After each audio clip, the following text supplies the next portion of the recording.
வணக்கம். உங்களை வேதியியல் தமிழிற்கு வரவேற்கிறேன். நம்முடைய சேனலை ரெகுலராக ஃபாலோ பண்ணிக்கிட்டு இருந்தீங்கன்னா உங்களுக்கு தெரிஞ்சிருக்கும். நம்ம இந்த கெமிஸ்ட்ரி 24x7 நெடுந்தொடரில் தற்போதைக்கு நேம் ரியாக்ஷன் ஃபீச்சரிங் ஆர்கனோமெட்டாலிக் சார்ந்த ப்ராப்ளம்ஸை ஒவ்வொன்றா பார்த்துக்கிட்டே வர்றோம். அந்த அடிப்படையில் நம்ம லாஸ்ட் செஷனில் ஹெக் கிராஸ் கப்ளிங் ரிலேட்டட் ப்ராப்ளம்ஸ்லாம் ஒவ்வொன்றா பார்த்தோம்.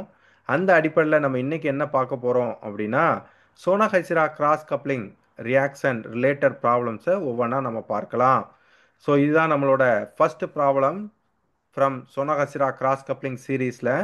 இந்த கேள்வி வந்து சிஎஸ்ஐஆர் 2011ஆம் ஆண்டு கேட்கப்பட்ட கேள்வி. இந்த கேள்வியின்படி அயோடோபென்சின் புரோபார்கைல் ஆல்கஹால் கூட palladium tetrakis copper iodide butyl amine மற்றும் வெப்பப்படுத்தும் பொழுது நமக்கு முதல் படியில் ஒரு ப்ராடக்ட் வந்து கிடைக்குது. அது இரண்டாவது படியில் லித்தியம் அலுமினியம் ஹைட்ரைடுடன் வினைபுரியும் பொழுது நமக்கு ஒரு ப்ராடக்ட் வந்து கிடைக்குது. கீழே 4 ஆப்ஷன்ஸ் கொடுத்துருக்காங்க. வாங்க எது சரியான ஆப்ஷன் சொல்லி நம்ம சேர்ந்து பார்க்கலாம்.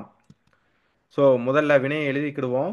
இந்த ரியாக்ஷன் கண்டிஷனை பார்த்தோன்னே உங்களுக்கு தெரிஞ்சிருக்கும். இது வந்து ஒரு சோனஹசிரா கிராஸ் கப்ளிங் வினையோட கண்டிஷன் அப்படின்னு சொல்லி. நம்ம சேனலில் ஏற்கனவே சோனஹசிரா கிராஸ் கப்ளிங் வினையை பற்றி நம்ம விரிவாக பார்த்துருக்கோம். அதனுடைய கேட்டலிட்டிக் சைக்கிள் மற்றும் மெக்கானிசம், அதைத் தொடர்ந்து நிறைய ப்ராப்ளம்ஸை ஏற்கனவே பார்த்துருக்கோம். யாரும் பார்க்கல அப்படின்னா டிஸ்கிரிப்ஷனில் லிங்க் இருக்குது, பாருங்கள். சரி, நம்ம வினைக்கு வருவோம். ஸோ இந்த சோனஹசிரா கிராஸ் கப்ளிங் வினைக்கு வந்து பெல்லாடியம் ஜீரோ கேட்டலிசிஸ் தான் வந்து நமக்கு தேவைப்படும்.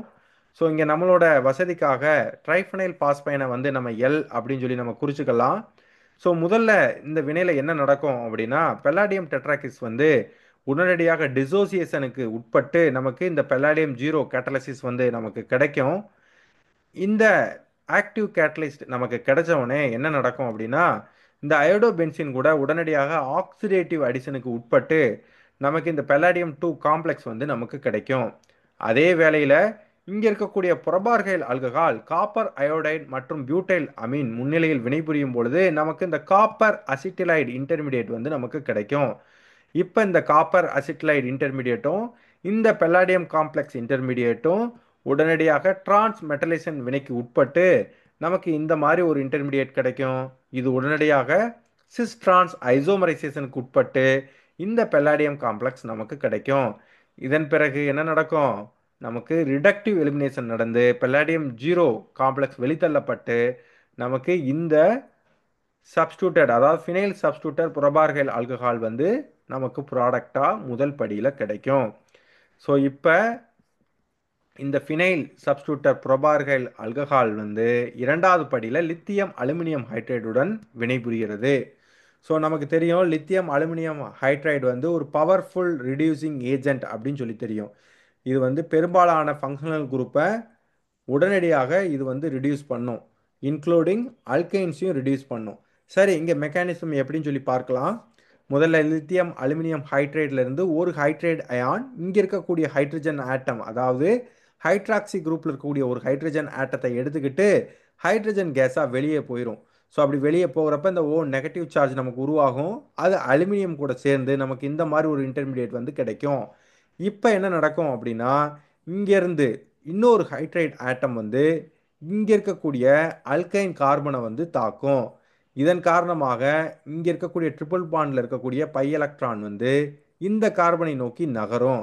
அப்படி நகர்ந்துச்சு அப்படின்னா நமக்கு இந்த மாதிரி ஒரு இன்டர்மீடியேட் கிடைக்கும். நம்மளோட வசதிக்காக இந்த இன்டர்மீடியேட்டை இந்த மாதிரி நம்ம திருத்தி எழுதிக்கலாம். ஸோ இப்போ பார்த்தீங்க அப்படின்னா இங்கே வந்து ஒரு நெகட்டிவ் சார்ஜ் இருக்குது.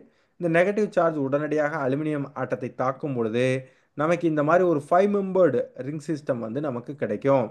பர்டிகுலராக பார்த்தீங்க அப்படின்னா இந்த கார்பன் வந்து எலக்ட்ரான் ரிச்சாக இருக்கும்.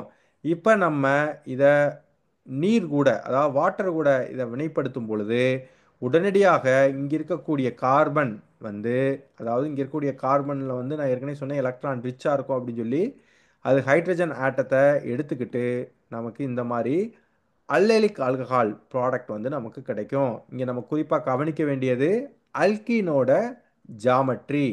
ஸோ இங்கே பாருங்கள், இந்த இடத்துல ஹைட்ரஜன் ஆட்டம் இங்கே ஆட் ஆயிருக்கு.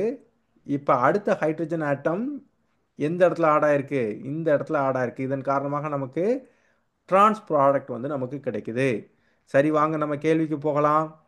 ஸோ இதுவரைக்கும் நம்ம விவாதிச்ச ஒரு அடிப்படையில் பார்க்குறப்ப கீழே கொடுத்துருக்கக்கூடிய விடைகளில் மிகவும் சரியான விடை வந்து எது? ஆப்ஷன் சி தான். உங்களுக்கு இந்த விரிவுரை பிடிச்சிருந்துச்சுன்னா லைக் பண்ணுங்க, ஷேர் பண்ணுங்க, கமெண்ட் பண்ணுங்க. இது போன்ற கேள்விகளை அடிக்கடி பார்க்கணும் அப்படின்னா வேதியியல் தமிழிற்கு சப்ஸ்கிரைப் பண்ணுங்க. மீண்டும் இன்னொரு கேள்வியில் சந்திக்கும் வரை நன்றி நண்பர்களே.